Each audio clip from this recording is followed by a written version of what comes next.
All right, it's been raining now for a couple of days, and our farm is starting to kind of flood in certain places. So I was going to kind of take everybody for a little walk around here and show you kind of what we see anytime we get a lot of really heavy rain. So one thing we do have is every one of our pastures for all of our animals, we like everybody to always have shelters to get out of weather like this. We live in Western Washington where when they say a little bit of rain, rain here is different than rain in other places. So we like all of our animals to be able to take shelter, even though some, like our cow down there, could care less. So this is where it starts. So our neighbors up above us have a creek that runs through these trees up here. When the rain's like this, it overflows. So here's one of our pastures where we keep some of our goats. Right now we have our wethers in here, but the water is actually flowing through here like a river. So I'm gonna come out here. I don't know if the video is gonna pick it up or not. So this is water that's actually flowing.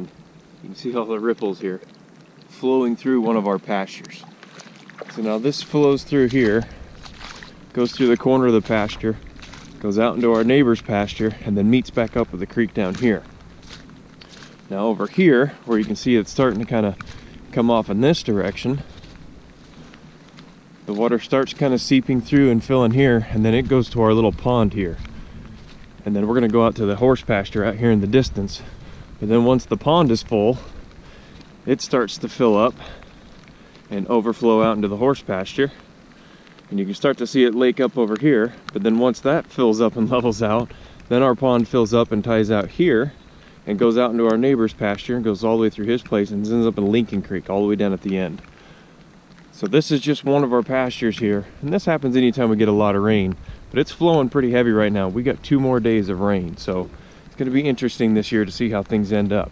So right now I'm going to head back down here to kind of show you the horse pastures, and then I'm going to go down to the creek and show you how close we are to actually having the water come over the bank of the creek and what it'll do down here in the valley. So let me head down that direction and then we'll kind of continue on. All right, so from down here you can see the pond is overflowing, coming through here, coming down the tracks where we normally drive down, and you can see this is the gate where we normally get into the horse pasture. So right here we've got about 6 inches of water. There's a horse trough over there. We had to move one of the troughs over here just to make sure that the animals don't have to stand in standing water to come and drink out of their trough.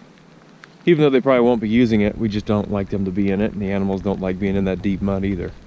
So that's where we're at here in the lower pasture. So we're gonna head out now to the creek down here at the end. All right, so here we are down at the creek. Normally if you're standing here, and I'm gonna use this bush, and I'll come back after this water level goes down. So here's this bush here up at the top. So this level right here is normally about 15 feet above the top of where the creek normally flows. So again, I'll come back down here after the water level goes down, which is going to take probably a good week or so, and then I'll go stand down below this. You can really see how much water is in here.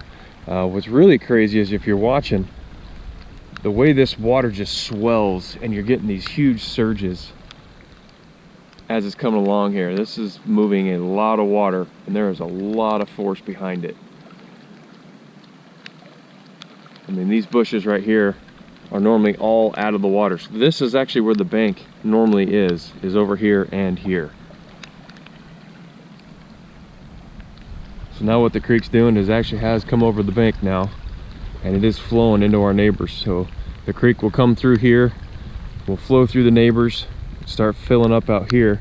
The creek up above us will overflow, and then the two of them join together, flood this pasture, and then it goes back into the creek down below us.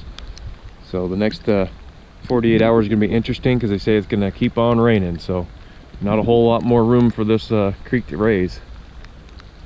That's a lot of water. We're going to head over here to the bridge and see if I can get a little video to show you how close we are to actually pulling the bridge and the water coming over the bridge.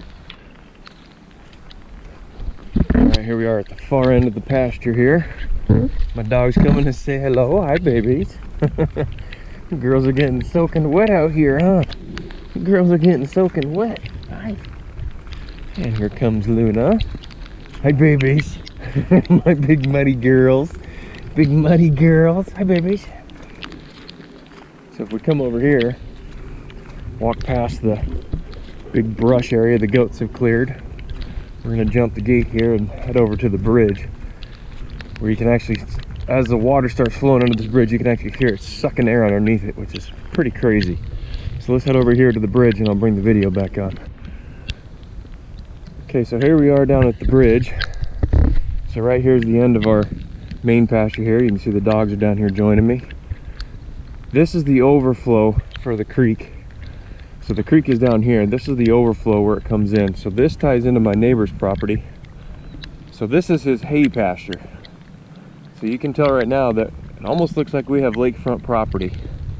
I don't know if you can quite see it, but in the distance, he's got 4-foot fence posts that only have about 6 inches that are out of the water. So we've got almost 4 feet of water through this whole field out here. Normally they're pulling hay off of this, so 6 months from now they'll be haying in this pasture.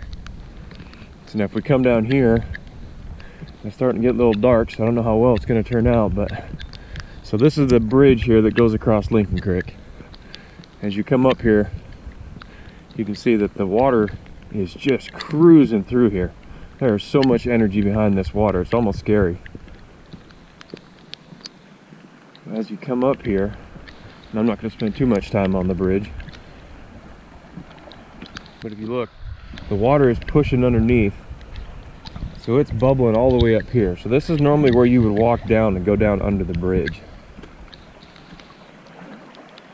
So as you come here, you can see where the water is literally up to the base of the bridge. There's no more where else for it to go, and it is just tearing through here.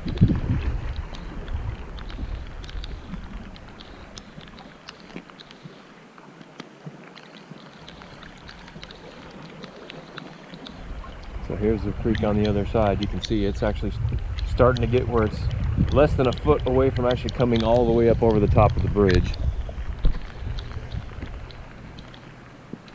Now you can see here where the creek is almost coming up into our hay pasture. So now back here is the hay pasture, and it's actually starting to flood in some places as well. Really can't see it from here because it's getting dark, but over here there's a little low spot on the bank.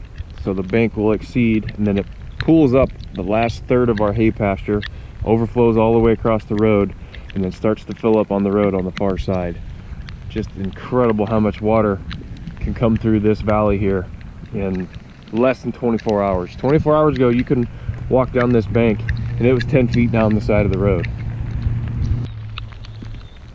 So with the dog standing here, kind of shows how close. So this is the overflow for the creek. So right here is the water level coming through the overflow of the creek. And there's the dog sitting there watching me. So they're 6 feet away from where this is almost level with their pasture. So we're pretty lucky that it kind of seems like everything is moving around us without actually staying right on the property. And all the animals seem like, for the majority of it, have a pretty, at least a dry spot to get away from the weather. I'm gonna head back over here by the shop. It's probably almost too dark to catch it, but I have my baler up here because I was working on it this year. And for the first time ever, we've never had it. It's actually starting to kind of float over here in our trees. So once I get over there, we'll see if there's still enough daylight to catch the video. I don't know if this is going to turn out or not, but here we are walking down our driveway. So if you look right here, this is just next to my driveway. You can see my horse trailer and my hay baler. It's actually starting to flood up here. It's never done this before. So we've actually got standing water up here by my shop. So the tires are under about 2 or 3 inches of standing water here on my baler. But my tractor's broken, so I have no way to move it. So unfortunately, I'm just gonna have to try to cover it and hope for the best. But if you see down the driveway, hopefully it'll still show up. There's a little daylight. Almost looks like we have lakefront property. Normally right there at the end of the driveway, that's where the cows kind of hang out, because they always come to the corner whenever we're feeding our animals. They think they're getting fed. So normally there's cattle standing right there, and it's under about 3 feet of water right now. It's gonna be interesting to see where this all ends up, since this isn't supposed to let up for a few days.